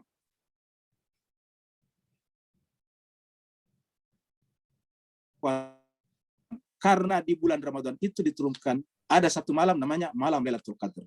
Dan malam Lailatul Qadar dianggap luar biasa, itu disebut dengan khairum min alfi syahr, sampai dikatakan tanazzalul malaikat war ruh bi'izni min kulli amr, karena pada malam itu diturunkan Al-Qur'an. Maka ayat pertama langsung inna anzalnahu. Tidak ada kata Al-Qur'an sebelumnya, menunjukkan bahwa Allah seakan-akan mengatakan melalui ayat itu bahwa penekanannya pada diturunkannya. Inna anzalnahu. Ya, tidak ada Al-Qur'an sebelumnya. Sungguhnya kami menurunkannya. Jadi ayat pertama inna anzalnahu. Tidak dikatakan Al-Qur'anul Azim misalnya, atau Al-Qur'anul Karim misalnya. Baru kemudian inna anzalnahu. Atau wal kitabil mubin misalnya. Baru inna anzalnahu. Tidak ada, langsung inna anzalnahu. Sungguhnya kami menurunkannya. Inna anzalnahu. Kami menurunkan Al-Qur'an itu. Ya. Jadi penekanannya di situ adalah penurunan Al-Qur'an. Nah, dengan demikian ya sekalian berbahagia, sebetulnya Lailatul Qadar itu adalah caranya Allah SWT untuk kita menyambut kedatangan Al-Quran, yang roh Al-Quran ataukah malaikat yang bawa Al-Quran dulu pada zaman Nabi selalu datang pada malam-malam tertentu di malam-malam Lailatul Qadar itu. Jadi kesadaran yang kita bangun pada saat kita menghidupkan malam Lailatul Qadar adalah kita ingin membangun komitmen baru. Kita ingin membangun ikrar baru tentang Al-Quran. Kalau kita membangun ikrar baru tentang Al-Quran dan kita berbuat berdasarkan Al-Quran, berarti akan merubah catatan amal kita. Karena catatan amal yang tidak based on Al-Quran kan hanya murni berdasarkan sebab akibat biasa, seperti pembahasan kita kemarin. Tapi ketika kita berbuat berdasarkan Al-Quran, berarti kan berbuat berdasarkan kebenaran. Jadi based on-nya adalah truth, kebenaran. Kalau tidak hanya berdasarkan angan-angan, praduga-praduga, nanti lebih banyak praduga perbuatan kita daripada kebenarannya.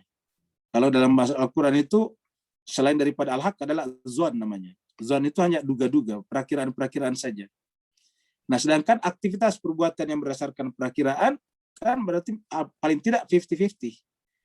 50-50 atau 50% benar baik dan 50% gagal. Nah, dengan demikian Lailatul Qadar kita bangun komitmennya adalah untuk membuat kembali komitmen kepada Al-Quran. Makanya jemaah sekalian berbahagia, di sebagian masyarakat kita, di sebagian masyarakat Islam maksud saya, itu kalau malam Lailatul Qadar itu bersumpah, ya. Yang ada pada malam Lailatul Qadar itu bersumpah, ya. Bersumpah untuk apa? Untuk menjadikan Al-Quran itu dinaikkan di atas kepalanya, baru disebutkan semua orang-orang suci, ya, satu persatu mulai dari Allah, ya, mulai daripada Allah SWT disebutkan, ya, baru disebutkan semua bi Muhammadin dan seterusnya sampai 10 kali. Untuk apa itu maksudnya? Kalau bukan menjunjung tinggi Al-Quran. Tapi sayang mas Keser bahagia, setelah kita Lailatul Qadar, ujung-ujungnya Al-Quran juga nomor kesekian juga kita pelajarinya. Selalu itu tadi kita terbawa mitos-mitos bahwa kalau kita datang malam Lailatul Qadar harapannya dapat ini dapat itu. Padahal itu kita datang bersumpah. Ya Bapak Ibu, saya kira banyak di antara kita yang selalu datang menghidupkan malam Lailatul Qadar, terutama tanggal 19, 21, 23 misalnya. Itu pasti ada sumpah Al-Quran di sana. Ya, ada sumpah Al-Quran di sana. Ya. Bahkan jemaah sekalian berbahagia, di sebagian masyarakat Islam kita, pecinta Sayyidina Ali bin Abi Thalib menganggap, dan ini memang tercatat dalam sejarah, bahwa Sayyidina Ali bin Abi Thalib itu dibunuh pada tanggal 19 Ramadan ketika sedang sholat subuh, ketika sedang memimpin sholat subuh, memimpin sholat imam, ketika dia sedang sujud, lalu kemudian dibacok dari belakang oleh siapa? Oleh seorang yang bernama Ibnu Muljam yang juga penghafal Al-Quran. Jadi penghafal Al-Quran membunuh Sayyidina Ali bin Abi Thalib yang merupakan khalifah keempat versi Ahlussunnah. Dan jemaah sekalian berbahagia, dia adalah representasi Al-Quran kalau versi saudara kita dari kalangan Ahlul Bait. Dan jemaah sekalian berbahagia, jadi dengan demikian dibunuhnya Ali pada saat itu adalah dikembalikannya Al-Quran ke langit, sehingga yang tersisa hanya hafalannya saja Ibnu Muljam. Jadi hafalan tersisa isinya kembali ke langit. Nah, pada saat itu jemaah sekalian berbahagia masih bisa selalu datang setiap tahun. Tanazzalul malaikatu waruh bi'izni rabbihim min kulli amr. Jadi dengan demikian Bapak Ibu sekalian yang selalu menghidupkan malam Lailatul Qadar, ingat intinya adalah mentadaburi Al-Quran. Intinya adalah mentadaburi Al-Quran. Kalau kita paham Al-Quran dengan baik dan bertindak based on Al-Quran, maka perbuatan itu khairun min alfi syahr. Ada lagi berikutnya. Masya Allah, terima kasih banyak Ustaz. Ya, sama-sama. Ya Ustadz, ini sudah saya. Oh, ini ada apa nanti ya? Iya. Ya. Kondisi pandemi Lina, perkembangan teknologi saat ini. Apakah sholat Jumat bisa dilakukan secara online? Sekarang nggak perlu, salat sendiri-sendiri aja. Ya, jadi kalau misalnya maksudnya kalau online itu dalam pengertian kalau ceramah boleh-boleh aja. Khotbah online boleh, tetapi kalau salat ya tetap itu namanya sendiri-sendiri karena tidak bisa dikatakan berjemaah kalau berbeda-beda tempatnya. Tapi kalau mau bersamaan boleh. Bersamaan sholat, setelah bersamaan sholat sama-sama mendengarkan juga mendengarkan khutbah bisa. Karena kalau salat online, ini masalahnya kalau misalnya online misalnya ya diadakan misalnya di Papua sana. Papua khotibnya maksudnya, imamnya sudah mulai sholat. Terus kemudian Mas Anandito di Malang ikut. Nah, itu di Malang itu masih jam 10 itu. Ya, belum masuk waktu sholat. Kalau misalnya online-nya berjamaah, ya tidak bisa. Jadi kalau misalnya online berjamaah tetap harus dibatasi waktunya di situ. Karena kalau kita berjamaah dalam pengertian melibatkan semua orang yang bisa terlibat secara online, itu ada persoalan waktu di sana. Ya, di Papua sana sudah jam 12, sudah masuk waktu sholat Jumat. Sementara di Malang baru jam 10 karena selisih antara Malang dengan Papua mungkin 2 jam. Ya, jadi belum masuk waktunya. Jadi kalau dikatakan mau khotbah bersama-sama boleh, namanya ceramah. Karena khotbah itu kan sebetulnya bahasa Arab biasa, ceramah. Jadi ceramah itu kan bahasa Melayu. Kalau bahasa Arab ya khotbah. Jadi cuma dalam bahasa Indonesia kita tiba-tiba khotbah mengalami penyempitan makna. Seakan-akan khotbah itu waktu Jumatan saja. Padahal bahasa Arab coba aja buka kamus. Khotbah itu ceramah.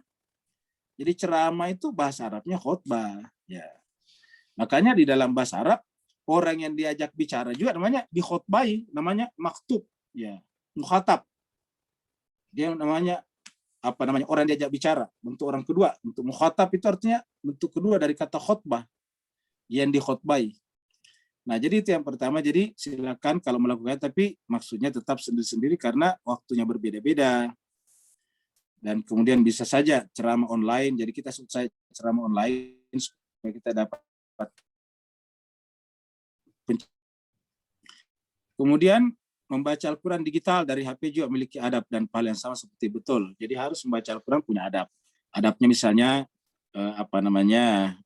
tapi yang namanya adab itu tidak selamanya wajib ya. Adab misalnya adab ya bisa tergantung kondisi kita juga. Misalnya kalau kita lagi habis sholat ya adabnya menghadap ke kiblat. Tapi kalau misalnya kita di dalam mobil sambil di mobil ada yang sopirin kita baca Quran kan tidak harus begitu karena mobilnya tergantung arahnya kemana.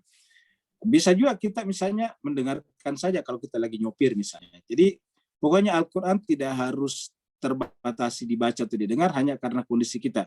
Tetapi sebaiknya ada adab. Misalnya kalau kita baca Al-Quran, membaca A'udzubillahi minasyaitonirrajim, bismillah. Itu adalah adab yang bersifat umum. Kalau bisa berwudu, tapi tidak harus berwudu. Ya, seperti itu. Karena kalau semuanya dibatasi seperti itu, nanti orang menjadi terjauh dari Al-Quran. Jadi banyak peraturan-peraturan yang membuat orang juga, mohon maaf, jadi malas baca Quran. Tidak boleh baca Quran kalau tidak wudu. Akhirnya susah wudu, ya udah tidak baca Quran.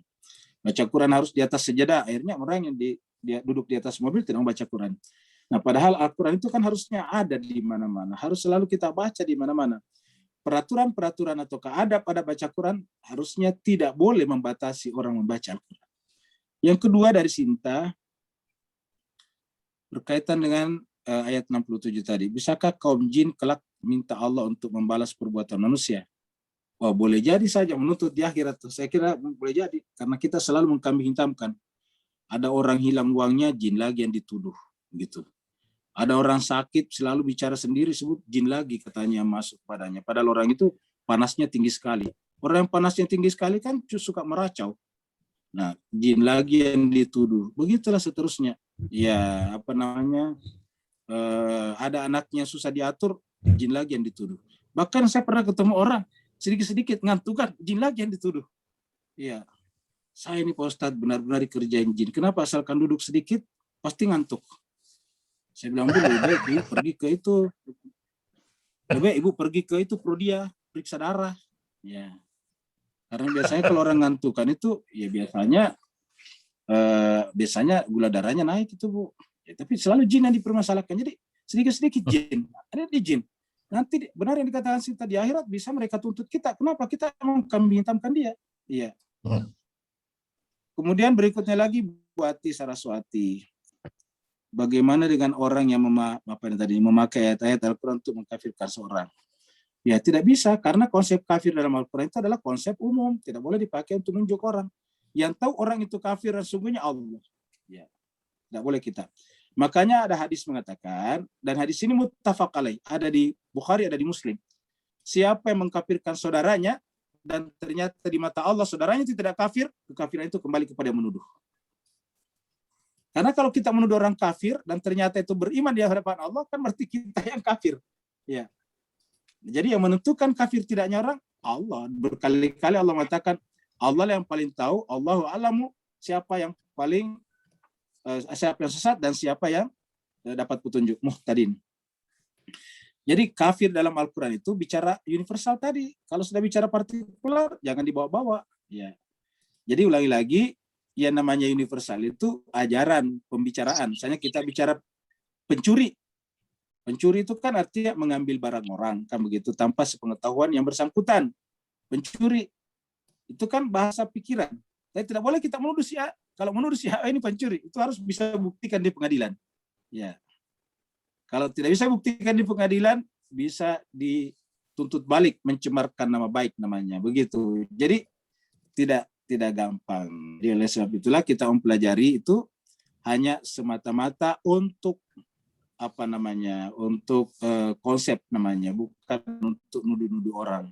Sama tadi kalau kita bicara ulama, ada ulama yang salah, itu ada, tapi maksudnya bukan konsep ulamanya, personnya, individunya. Ya, kalau istilah kerennya tadi kita partikular namanya, jadi individunya. Kalau bahasa biasanya kita oknum, nah itu oknumnya. Jadi kita kembali tadi, jadi yang keempat, Ratna Gali. Ya betul sekali. Ya, jadi dan memang kita membaca Al-Quran introspeksi bukan hanya buat umat Islam secara keseluruhan, buat siapa saja baca Al-Quran. Jadi siapa saja baca Quran, harusnya Al-Quran itu adalah cermin bagi dirinya. Al-Quran ini adalah cermin besar di mana kita bisa melihat hakikat diri kita di sana. Jadi membaca Al-Quran berkali-kali kita katakan bukan untuk menilai orang lain, untuk menilai diri kita. Ya. Yang kelima, maskus. Ya. Siapa yang mengenal dirinya maka mengenal Rabb-nya. Disebutkan untuk mengenal dirinya harus mengenal firman Tuhan. Bagaimana membaca firman Al-Quran dapat menunjukkan? Ya karena kan tadi man arafa nafsahu faqad arafa rabbah. Bisa juga kata Sayyidina Ali atau kata Nabi bahwa awwaluddin ma'rifatullah gitu. Permulaan daripada agama mengenal kepada Allah. Dan Allah kita sudah terangkan sebelumnya bahwa Allah itu identik dengan diri kita. Coba deh, kita kemarin Maskus nggak tahu ikut atau tidak. Kita ambil saja mannya kita hilangkan. Arafa nafsah, arafa rabbah. Ya, arafanya kita coret karena sama, maka yang terjadi adalah nafsah sama dengan rabbah, kan begitu. Jadi mengenal diri, mengenal Tuhan. Mengenal Tuhan mana? Al-Quran. Jadi begitu mengenal Al-Quran, mengenal diri kita sendiri. Gitu. Kemudian yang terakhir, dari Bu Tanjung, diangkat ke langit. Maksud diangkat ke langit itu ya sebetulnya maknanya nggak diambil lagi. Yang ada cuma tulisannya saja. Yang dihafalkan tulisannya. Ya maknanya diangkat ke langit, artinya orang menolaknya. Saya tadi Ibnu Muljam, kan hafal Quran. Terus kemudian membunuh orang yang sedang jadi imam sholat. Coba ini kan berarti terus apa relasi antara perbuatannya dengan Al-Quran yang dia hafal? kan berarti Al-Quran dihafal itu tidak ada maknanya, ya, cuma tong Sia-sia. kosong. Karena kalau Sia-sia. pemaknaannya ada, kan dalam Al-Quran ada tertulis, la taqtulun nafsal lati haramallah, jangan membunuh orang. Ya, apalagi dikatakan dalam Al-Quran salat itu adalah ibadah terbaik. Orang salat itu justru mencegah orang dari perbuatan keji dan mungkar. Ya, apalagi orang dalam keadaan sujud di situ. Dalam Al-Quran banyak sekali ayat-ayat yang diwajibkan kita sujud. Ya, tetapi kok dia membacok imam salat ketika salat subuh. Nah, jadi artinya apa? Kata diangkat di sini artinya pernyataan Ibnu Muljam itu pernyataan, wahai Al-Quran, saya sudah kembalikan kamu ke langit. Karena itu yang di depan imam salat ini subuh saya bacok. Jadi artinya pada saat itu dia menolak makna Al-Quran, itu maksudnya bertanya. Dan ingat, walaupun Ibnu Muljam pada hati satu orang, tapi kan Ibnu Muljanisme itu kan hidup sebagai paham. Seperti itu. Banyak orang yang menghafal Al-Quran tapi kerjanya mencaci maki orang, sedikit-sedikit kafirkan orang. Ya. Membaca Al-Quran tetapi perbuatannya tidak seperti yang diinginkan oleh Al-Quran. Sekarang terakhir kita berdoa. Ustadz, Pak Irwan dan Ya. Pak Burhan bertanya, mau dijawab dulu, selanjutnya baru doa. Pak Irwan, Pak Burhan. Pak Burhan dulu. Atau kita doa dulu. Ya. Silakan. Ustadz. Kita doa untuk Pak Wahyudin supaya nanti yang mau bekerja silakan berangkat kerja sambil kita diskusi yang masih tertinggal. Dari Ustadz Wahyudin, mohon berkenan mendoakan kami sekeluarga yang sedang mendapat cobaan Allah. COVID. Oh, Pak Wahyudin, kita turut prihatin Ustadz Wahyudin ya, semoga keluarganya dan Ustadz Wahyudin bisa melewati masa-masa sulit ini dengan pertolongan Allah SWT. Sudah semoga cepat selesai, diangkat penyakitnya, dan kemudian tidak ada satupun yang dampak negatif kepada keluarganya. Amin. Al-hadini wal hikmatin salihah bihaqi Muhammadin wa ali Muhammad, khususan untuk ikhwan kami Ustadz Wahyudin B. Wahid dan keluarga besarnya yang sedang kena COVID, ya Allah. Al-Fatihah ma'as-salawat. Allahumma salli ala Muhammad wa ali Muhammad. Allahumma salli ala Muhammad wa ali Muhammad. Allahumma salli ala Muhammad wa ali Muhammad. A'udzubillahi minasyaitonir rajim. Bismillahirrahmanirrahim. Alhamdulillahirabbil alamin. Arrahmanirrahim. Maliki yaumiddin. Iyyaka na'budu wa iyyaka nasta'in. Ihdinas siratal mustaqim. Siratal ladzina an'amta 'alaihim ghairil maghdubi 'alaihim waladdallin. Amin. Allahumma rabbana ighfir lana dhunubana wa liwalidina warhamhuma kama rabbayana shighara wa li jami'il muslimina wal muslimat wal mu'minina wal mu'minat al ahya'i minhum wal amwat, khususan untuk sahabat, keluarga dan ikhwan kami Ustadz Wahyudin B. Wahid dan keluarga besarnya, Allah, yang telah Engkau berikan kepadanya ujian. Allahumma ya Allah, anta syafi la syifa illa min syifaik. Ya Allah, Kamulah Tuhan yang Maha Penyembuh dan tidak akan ada kesembuhan kecuali kesembuhan yang datang dari sisimu. Kami mohon kepadamu ya Allah, berikanlah kesembuhan kepada keluarganya dengan kesembuhan yang sempurna. Angkatlah sebab-sebab penyakitnya, dan nanti berikanlah imbalan kepadanya dalam bentuk imunitas yang tinggi, Allah Tuhan kami, dan jadikanlah semuanya mereka anti terhadap virus-virus yang semacamnya, Allah Tuhan kami. Mohon kepadamu ya Allah, selamatkanlah mereka dan keluarganya ya Allah. Angkatlah berbagai macam musibah-musibah yang ada padanya, berikanlah kemudahan kepadanya, penuhilah kebutuhan lahir dan batinnya selama isolasi mandiri, ya Allah Tuhan kami, dan jauhkanlah dari berbagai macam akibat-akibat yang fatal terhadap keluarganya. Ya Allah Tuhan kami mohon ini semuanya bihaqqi Muhammadin wa ali Muhammad wa bihaqqil Quran, dan juga atas hak Al-Quran dan dengan hak siapa saja yang hadir pada majelis kami pada pagi hari ini, Allah Tuhan kami. Perkenankanlah doa kami karena hak-hak mereka, ya Allah. Allahumma rabbana atina fid dunya hasanah wa fil akhirati hasanah wa qina adzabannar, walhamdulillah. Amin. Amin. Pak Burhan, Banyak silakan. Pak Burhan sama Pak Irwan, silakan Pak. Oke, bismillah. Terima kasih Ibu Dokter. Assalamualaikum warahmatullahi wabarakatuh. Waalaikumsalam. Tadi Ustaz ada yang menarik disampaikan, maaf juga ini karena waktu sudah habis. Ada yang disampaikan tadi Ustaz bahwa untuk bisa mengetahui apakah jiwa yang mengendalikan materi ataukah justru materi yang mengendalikan jiwa, kita bisa lihat pada saat misalnya masuk buka puasa. Yeah. Ketika ada panggilan azan misalnya hayyalas shalah, apakah kita sholat dulu ataukah kita makan dulu, buka dulu. Nah ini Ustaz, kan di masyarakat kita itu kan ya pada umumnya justru buka dulu misalnya, makan dulu, ya kan.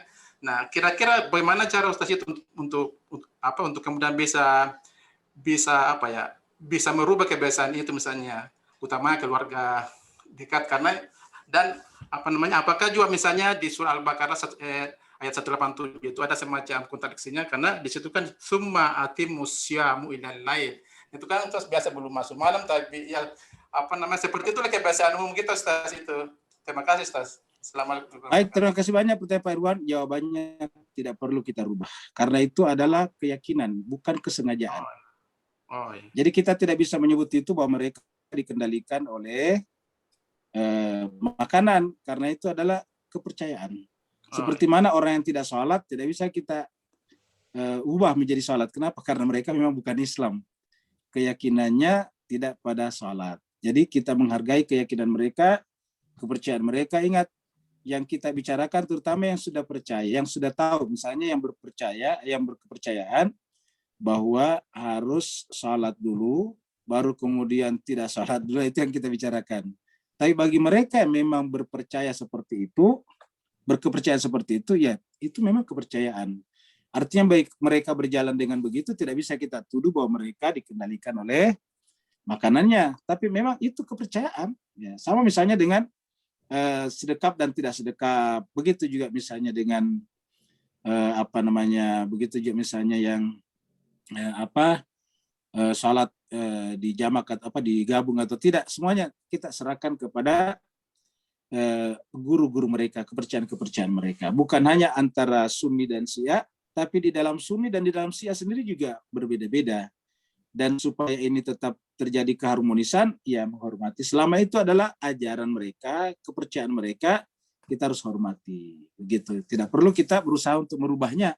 Karena kalau merubahnya sementara mereka tidak berada pada keyakinan itu pemaksaan namanya Pak Irwan.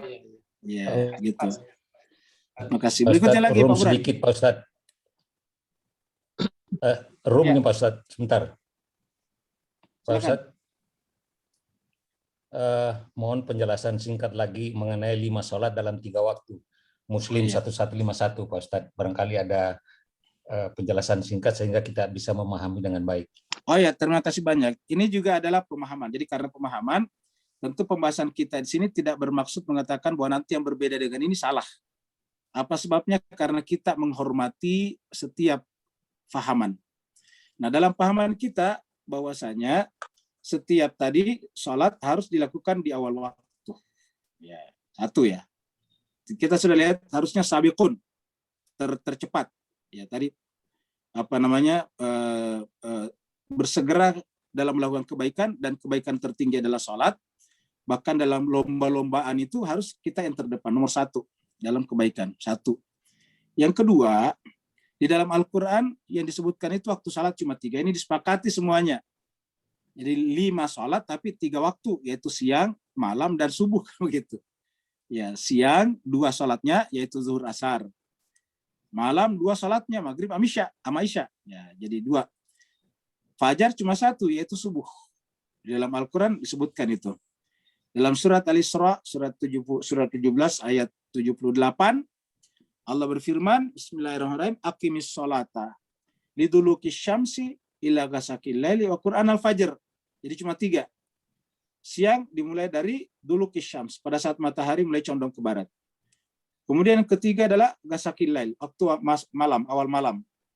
Terus yang ketiga adalah fajar. Jadi 3 waktu salat ini disepakati. Tetapi ingat, jangan salah paham, jangan dianggap cuma 3 salatnya, 5 salat dalam 3 waktu. 5 salat 3 waktu. Ya, waktu siang 2 salatnya yaitu zuhur sama asar. Makanya di dalam Ahlus Sunnah pun juga atau dimanapun Islam itu yang boleh dijamak salat hanya zuhur, asar, maghrib, isya. Tidak bisa dijamak asar dengan asar. Asar dengan maghrib. Tidak bisa dijamak asar dengan maghrib. Kenapa? Karena beda alokasi waktunya. Beda zonnya, beda zonasinya. Ya. Begitu juga isya tidak bisa dijamak dengan subuh. Kenapa? Karena zonnya beda. Ya, alokasi waktunya beda. Subuh sama zuhur nggak bisa. Ya, yang bisa dijamak dikumpulkan, jamak itu artinya dikumpulkan. Ingat, jamak itu artinya dikumpulkan, disatukan. Yang bisa disatukan zuhur, asar, maghrib, isya. Ini disepakati semuanya. Cuma saja kalau di sebagian masyarakat kita nanti boleh dikumpulkan zuhur, asar, maghrib, isya kalau dalam kondisi-kondisi yang tidak begitu memungkinkan untuk dilakukan secara terpisah, zuhur jam 12-an, asar jam 3-an. Contohnya misalnya dokter yang akan mengoperasi pasiennya. Sedangkan yang namanya keluar kota itu bukan jamak, namanya jamak qasar, sudah dikurangin. Jadi khusus untuk jamak. Nah, sedangkan dalam pandangan ayat-ayat tadi, ingat tadi poin pertama, semakin cepat semakin bagus. Kalau kebenaran, kalau kebaikan. Nah, karena zuhur, asar itu satu waktunya, Bapak Ibu sekalian, coba dengarkan semuanya, bukan hanya Parun, tapi semuanya. Kalau kita sudah menunaikan sholat zuhur, misalnya begitu jam 12.15 lah katakanlah begitu, masuk zuhur. Kita menunaikan sholat zuhur pada jam 12.15, ya kan berarti kewajiban zuhur kita sudah tertunaikan. Ulangi lagi, kalau kita sudah menunaikan sholat zuhur pada jam 12.15, berarti kan sudah tertunaikan sholat zuhur kita. Nah, pertanyaan, masih ada nggak kewajiban sholat zuhur berikutnya? Tidak ada. Kalau ini waktu bersama asar dengan zuhur, sekarang waktunya siapa? Waktunya untuk sholat apa lagi kalau sudah zuhur sudah tertunaikan? Asar. Otomatis masuk asar. Iya. Ya. Maka karena sudah otomatis masuk asar, maka kalau berkepatokan tadi pada ayat mendahulukan di awal waktu bersegera, maka harusnya selesai salat zuhur dengan sunat-sunatnya, dengan rawatib-rawatibnya, otomatis sudah bisa salat asar. Sudah bisa salat asar. Dan sudah masuk awal waktu asar. Ya, gitu. Nah, tinggal tinggal mau tunda atau tidak masalah. Bisa dilakukan nanti jam 4 atau setengah 4. Tidak masalah. Tetapi otomatis dalam perkara waktu tadi, sudah selesai waktu zuhur dan berarti sekarang waktu asar masuk. Gitu. Awal. Ya, sudah bisa dilakukan. Ya, gitu asarnya. Ya. Begitu, Pak. Begitu juga dengan maghrib ya. sama isya. Begitu juga maghrib sama isya. Nah, pertanyaannya sekarang, apa untungnya kalau kita begitu selesai zuhur dan rawatibnya kita langsung asar? Nah, perkaranya gak banyak. Satu, pertama paling dekat adalah ibu-ibu. Karena kita sudah tahu bahwa sudah masuk waktu asar, maka ibu-ibu yang tiba-tiba misalnya jam 1 datang menstruasinya, sementara dia belum sholat asar, kan berarti sudah terutang. Ya. Karena harusnya tadi jam 11:30 sudah harus sholat asar. Tetapi dia belum sholat asar, dia pengennya sholat asar jam 3:30. Sementara masa menstruasinya tiba-tiba datang jam 1 atau jam 2. Nah, maka dia menstruasi tanpa melakukan sholat asarnya yang sudah masuk aslinya. Dengan demikian, dia terutang dari sisi sholat asar. Itu baru menstruasi. Kalau menstruasi masih gampang. Yang lebih fatal lagi apa? Kematian. Bagaimana kalau tiba-tiba kita mati pada jam 2? Meninggal dunia. Sementara salat asar belum ditunaikan. Sementara alokasi waktu tadi cuma 3. Nah, tetapi jemaah sekalian suruh lagi, ini adalah paham. Dengan paham ini, kita juga menghormati setinggi-tingginya paham yang tidak seperti ini. Ya, jemaah sekalian suruh, jangankan paham, bahkan patung yang orang lain sembah tidak boleh kita rendahkan. Gitulah Pak Rum. Pak Burhan sekarang silakan. Terima kasih. Ya, sama-sama. Baik, Ustaz. Terima kasih, Ustaz. Ya. Yang mengenai Lailatul Qadar itu ya, kan kita umumnya kita paham bahwa Lailatul itu maknanya malam. Ya. Apakah punya pengertian lain selain daripada malam, Ustaz? Al-Lai itu sendiri. Ya. Secara bahasa lain cuma satu, itu malam. Jadi secara kalau tadi diartikan arti lain ada gelap, tetapi sama saja sih sebetulnya. Malam gelap. Jadi bahasa lail malam, tapi nama lainnya gelap. Ya, gasakil lail ketika masuk gelap, ya gitu, gelap malam. Nah, dengan demikian apa makna kenapa gelap? Karena jemaah sekalian, gelap itu adalah ketika semuanya tidak ada. Yang ada hanya Allah. Jadi pada saat kita gelap, masuk dalam gelap, malam itu kan gelap. Semua tidak ada, termasuk diri kita. Aku kita tidak ada. Yang ada hanya satu Allah. Kenapa? Karena Allah tidak terikat dengan gelap. Ya. Jadi pada saat malam semuanya menjadi tidak ada, makanya semua peristiwa-peristiwa rohani peristiwa-peristiwa spiritual, peristiwa-peristiwa transendental dalam Al-Quran selalu diceritakan pada malam hari. Nabi Muhammad kita Isra Miraj pada malam hari. Subhanalladzi asra bi'abdihi lailan juga. Nabi Musa juga dipanggil ke Gunung Tursina disebutkan dengan 40 malam, bukan 40 hari. Padahal dalam bahasa Arab ukuran lama itu hari. Sama juga bahasa Melayu, sama juga bahasa Inggris. Bahasa Inggris, bahasa Melayu sama. Kalau durasi waktu itu pasti hari. Pasti kita tanya berapa hari di sana. Ya, pasti bahasa Inggrisnya day juga. Bahasa Inggris hari, bahasa Melayu kita hari juga. Saya berada di sana 5 hari misalnya. Saya berada di sana selalu kata hari, bukan malam. Jadi rata-rata kalau berbicara tentang satuan waktu, biasanya hari dan bukan malam, tetapi khusus untuk Nabi Musa di Gunung Tursina, satuannya Allah gunakan dalam Al-Quran adalah malam.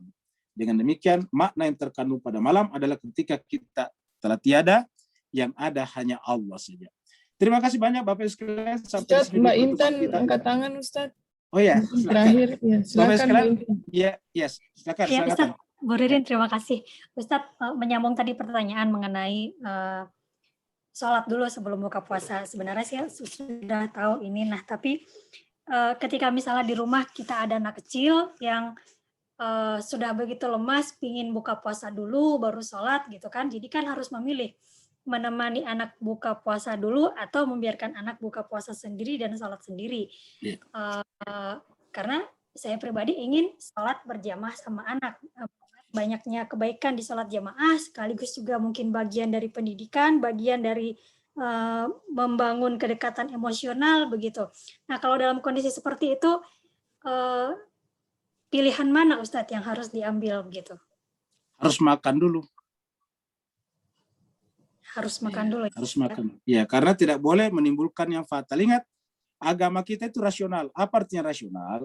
Ada peraturannya, tetapi selalu mendahulukan keselamatan dan nyawa. Jangankan buka puasa, puasanya saja bisa dibatalkan kalau anak kita lemes. Ya. Jadi itulah rasionalnya Islam. Bagaimanapun canggihnya pesawat, ada emergency exit-nya. Nah, begitu juga agama kita. Jadi pada saat kita berpuasa dan haus sekali, dehidrasi, boleh dibatalkan tadi itu puasanya. Nanti diganti lagi di hari yang lain. Apalagi kalau cuma berbuka puasa tadi. Jadi boleh-boleh saja. Yang kita bicarakan tadi ini dalam keadaan normal. Semua yang kita bicarakan normal. Ketika tidak normal, selalu agama memberikan emergency exit. Ya, sholat itu wajib. Ya, 4 rakaat zuhur, 4 rakaat asar. Tapi kalau dalam perjalanan safar, bahkan sholatnya dikortintan. Cuma 2 rakaat zuhur, 2 rakaat asar, luar biasa. Ya. Ya Ustadz, jadi ini orang tuanya juga lebih baik menemani anaknya supaya menemani karena dia ikut emergensi di situ, karena dia harus menemani anaknya gitu. Ya. Kecuali kalau anaknya sudah bisa dikasih pengertian, nggak apa-apa. Ya, tapi biasanya kalau anak-anak makan kan lama, akhirnya juga tertunda juga. Jadi dan sementara sudah selesai masa puasa. Ingat ya sekalian, kalau sudah selesai masa puasa, ingat, ulangi lagi, yang lain dengarkan baik-baik, penting sekali. Kalau sudah selesai waktu puasa, artinya waktu berbuka sudah tiba, dan tetap kita berpuasa, itu namanya zalim pada diri sendiri. Ya, karena membiarkan diri kita lapar, mungkin akunya masih bisa nahan, tapi tubuh kita, tidak boleh membiarkan tubuh kita teraniaya. Ya, jadi kita sudah selesai akadnya dengan Tuhan. Ya Allah, saya berpuasa dari jam sekian sampai jam sekian, sampai awal malam. Begitu sampai awal malam, berarti sudah akad kita dengan Allah sudah selesai. Berarti pada saat itu kita harus memberikan hak-hak daripada tubuh kita.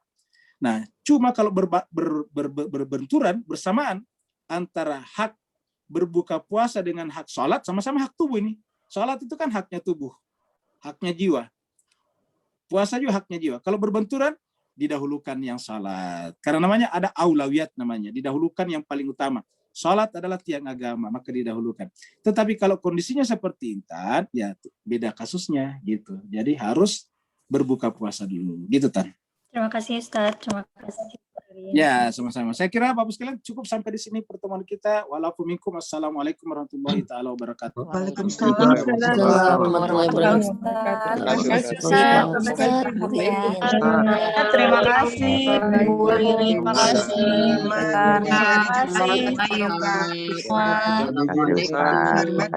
Assalamualaikum warahmatullahi wabarakatuh semua. Terima kasih Ustaz, Bu Dokter. Assalamualaikum. Waalaikumsalam warahmatullahi Dokter Mita. Assalamualaikum warahmatullahi wabarakatuh. Terima kasih Ustaz. Assalamualaikum. Waalaikumsalam warahmatullahi wabarakatuh. Assalamualaikum. Waalaikumsalam warahmatullahi wabarakatuh. Ya, Pak Indra. Pak Indra sudah siap olahraga nih. Sudah siap demo. Ini mau ke Monas nih kelihatannya. Demo virtual kita, Ustaz. Izin Ustaz ya, mohon maaf batin. Ya, assalamualaikum. Waalaikumsalam warahmatullahi wabarakatuh. Selamat beraktivitas. Terima kasih Bu Dokter. Assalamualaikum. Waalaikumsalam warahmatullahi wabarakatuh. Tessa, terima kasih ya sudah hadir Tessa.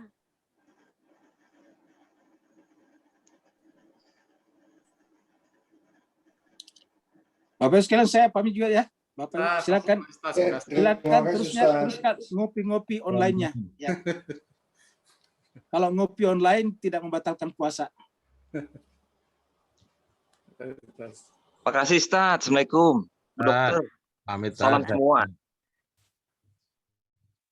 Assalamualaikum. Ya, kayak semuanya.